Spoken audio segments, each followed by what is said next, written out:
ఈ ధనుస్సు రాశి జాతకులకు ఈ వారము మిశ్రమంగా ఉంటుంది, కొంతవరకు విశ్రాంతిదాయకంగా ఉంటుందని చెప్పవచ్చును. ఈ వారము వీరికి చక్కటి విశ్రాంతి ఉంటుంది, మానసిక శారీరక విశ్రాంతి రెండూ ఉంటాయి.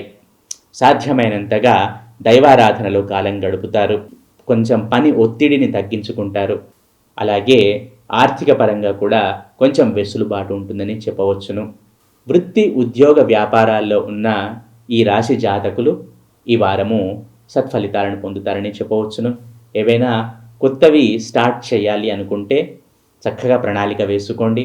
అలాగే కొత్త స్కిల్ సెట్ని ఇంప్రూవ్ చేసుకోవాలి, నేర్చుకోవాలి అనుకుంటే కనుక తప్పకుండా ముందడుగు వేయండి.